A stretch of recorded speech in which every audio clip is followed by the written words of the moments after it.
Hold up. Young Thug walked straight into Atlanta's most iconic jewelry spots, picked out over $200,000 in chains, watches, and bracelets, and walked right back out without paying a dime. And listen to this, the store actually allowed it. They smiled, took pictures, and treated him like royalty. They even let him flex the pieces in videos and blast them all over social media. It looked like love, like loyalty, like they were really rocking with him. Then, out of nowhere, they hit him with a $365,000 lawsuit and tried to flip the narrative on him publicly. But here's what Icebox didn't see coming. Young Thug pushed back, and when he did, he exposed something way deeper than just a rapper versus jeweler situation. He revealed a whole system that's been using artists for years, a system built on leveraging rappers' image, fame, and influence as free marketing. And then, switching sides, the second lawsuit becomes more profitable. Yo, listen, stay locked in, because by the end of this, you're gonna see exactly how Icebox really operates, and why this wasn't just about unpaid jewelry. This was a full breakdown of how artists get played in the jewelry game when they don't know the rules. Now, before we dive deeper, let me keep it real with you. This isn't just about a rapper skipping payments. If that's what you thought, nah, it's way bigger than that. When this story first dropped back in 2018, a lot of people thought Thug was just being reckless with money, just another artist living wild and spending crazy. That's the easy take, and honestly, that's exactly what Icebox wanted people to believe. But hold up before you run with that narrative. The truth is, Icebox built this whole model around artists doing exactly this. Take the jewelry now, pay later. And trust me, they knew exactly what they were doing giving that kind of deal to one of Atlanta's hottest names. This wasn't random, this was calculated. So the real question is, who actually played who? Now let's get into it. For those who don't know, Icebox isn't just some random jewelry shop. They're one of the biggest names in hip-hop jewelry culture. Located on Peachtree Road in Buckhead, Atlanta's upscale area, they've built their entire brand around celebrities. Rappers, athletes, influencers, that's their lane. This isn't your average mall jewelry spot. They understand exactly who their clients are and how to turn them into walking advertisements. Now here's where it gets interesting. There's a long-standing practice in the jewelry industry. Jewelers offer high-end pieces to artists under delayed payment deals. You take the jewelry, wear it publicly, and post it online. That exposure alone brings massive value to the jeweler. Every time an artist with millions of followers shows off a chain tied to Icebox, that's free promo worth serious money. So on the surface, it looks like a win-win. The artist gets to shine, the jeweler gets attention, and eventually the bill gets paid. That's the official version. But listen, it goes deeper than that. Let me break it down step by step, because the timeline matters. Back in May 2017, Young Thug started doing business with Icebox. At that time, he wasn't just any rapper. He was already a major name in Atlanta, running YSL, landing big features, shaping the culture. When Thug walks into your store, that's not just a customer, that's marketing power. Every piece he wears reaches millions instantly, and Icebox knew exactly what that meant. Between May 2017 and May 2018, across 4 visits, Thug walked out with some serious pieces: a $44,000 Rolex Sky Dweller, a $20,000 Cartier bracelet, a $10,000 Cartier Love bracelet iced out, and a custom $30,000 Miami Cuban diamond wallet chain with a rose gold clasp. That's over $200,000 worth of jewelry, gone without full upfront payment. Now think about that. How does a store let someone leave with $200K in product just on a promise? That's not normal business. If you tried that at a car dealership, they wouldn't even hand you the keys. So what made this different? According to Thug's legal team, this was a predatory setup, and we're about to get into that. Now, to keep it fair, Thug did make payments. Over time, he paid around $95,000 toward the total. That's real money, almost half. But here's where things shifted. The payments stopped. Everything froze, and he was left owing just over $115,000 on the balance. When Icebox tried to collect the remaining balance, they claimed they got nothing back. No reply from Thug, no word from his team, just silence. On October 16, 2018, Icebox's lawyer sent a formal demand letter to Thug's last known address. They gave him 30 days to either pay what he owed or at least open a conversation. The attorney even stated publicly that if there was no response within that window, legal action would follow. And according to reports, Thug never responded. So by November 2018, just weeks after getting released from DeKalb County Jail on a drug-related case, Icebox made its move. They filed a lawsuit in Fulton County Superior Court. And listen, they didn't just want the $115,000 balance. They went further, asking for $250,000 in punitive damages. That pushed the total to $365,000. And here's the key part. They took it public. That's when everyone realized this wasn't just business, it was a statement. But girl, this is where everything flips.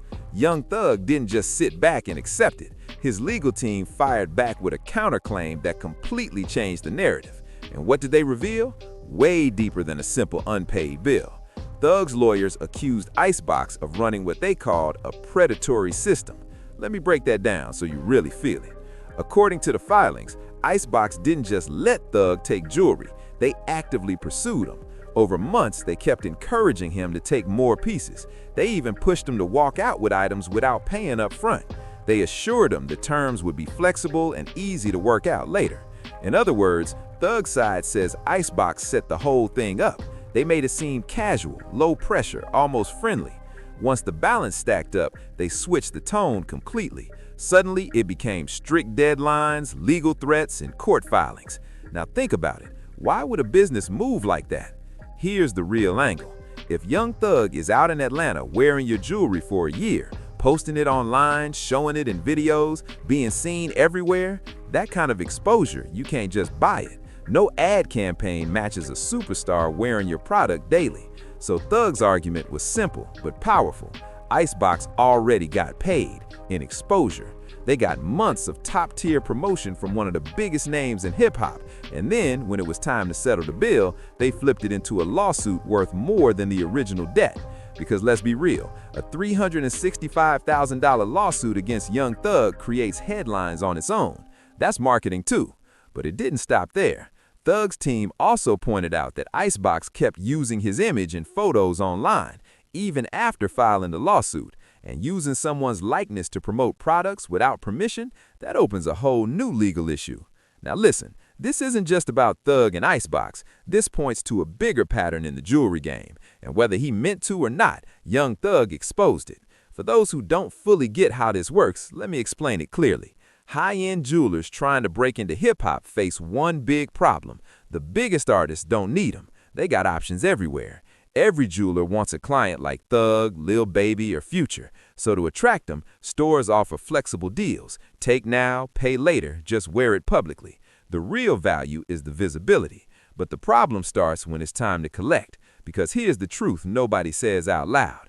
Sometimes the lawsuit brings more value than the payment ever would. When Icebox sued for $365,000 and went public, media outlets repeated their name everywhere. That kind of exposure is massive and completely free. The lawsuit itself became advertising. And here's where it gets even crazier. Young Thug wasn't the first artist caught in this kind of situation. Not even close. Let me introduce Exhibit A, Soulja Boy. Voice quality, clarity, tone, pitch, energy, pronunciation. Delivery and script flow, naturalness, emotional expression. Timing and pacing, speed, rhythm, pauses. Rappers to ever shop at Icebox. He helped bring attention to the store before it became a celebrity hotspot. And honestly, there's truth to that. Even Icebox has acknowledged him as an early major client. But here's the part he didn't see coming. While building their brand, he was also building a tab. Back in October 2011, Soulja Boy made purchases totaling $45,144.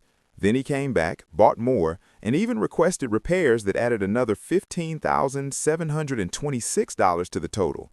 The tab just kept climbing. The payments suddenly stopped. And by 2013, just 2 years after those purchases, Icebox took Soulja Boy to Fulton County State Court over more than $60,000 in unpaid debt. Now fast forward to 2021, Soulja Boy jumped online with a viral tweet claiming he was the first rapper at Icebox, clearly expecting respect or at least some recognition. But hold up, listen to this. Instead of giving him flowers, they went straight to TMZ and said that the tweet meant nothing because the 2013 lawsuit was still active 8 years later. And it gets worse.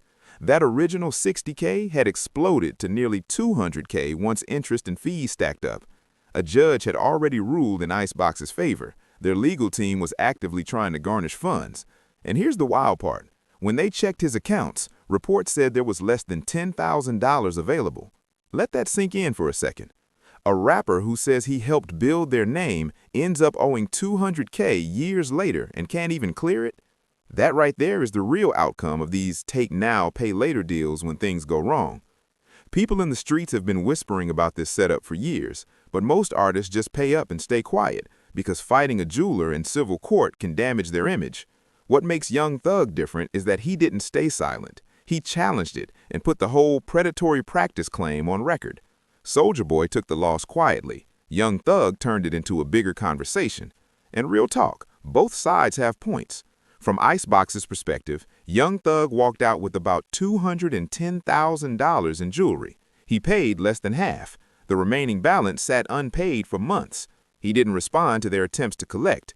At the end of the day, a bill is still a bill. They've got receipts, they've got invoices, they've got full documentation of every transaction. From a business standpoint, that's a valid complaint. But from Young Thug's side, if a store is willingly handing over hundreds of thousands in jewelry with zero upfront payment, that's not normal retail. That's strategy. That's marketing disguised as business. And if part of that strategy is assuming celebrities won't fully pay and then turning it into a lawsuit for publicity, that's a whole different kind of operation. And yeah, it deserves scrutiny. Think about that for a moment. The lawsuit itself becomes the product. Headlines about Icebox suing Young Thug for $365,000 can generate more buzz than any paid ad campaign ever could. It paints them as the jeweler even top rappers run tabs with. It sends a message. Their pieces are so elite that even stars rack up six-figure debts to wear them. Then, in August 2019, just like that, the case vanished. Fulton County records show it was fully dismissed. No public explanation from either side, no press statement, nothing, just gone. That leaves only two possibilities. Either Thug quietly settled the balance, or both sides reached a private agreement behind closed doors. Considering how heated things got publicly, a silent settlement where no one admits fault feels like the most realistic outcome. But here's the key. What didn't disappear was the conversation his legal team started. The whole idea of predatory business practices, the claims about using his image without permission. Even without a trial, those accusations put something serious on record, and the industry couldn't just ignore that. Because at its core, this situation isn't just about unpaid jewelry. It's about the bigger relationship between hip-hop artists and the businesses profiting off their influence. The real issue isn't whether Young Thug owed money. He did. Even his side acknowledged that. The real question is why a business model exists that encourages artists to walk out with six-figure pieces and worry about payment later. And the answer to that says more about how money really moves in the culture than any Instagram flex ever will. Young Thug had the platform and the legal power to push back and expose the playbook. Most artists don't.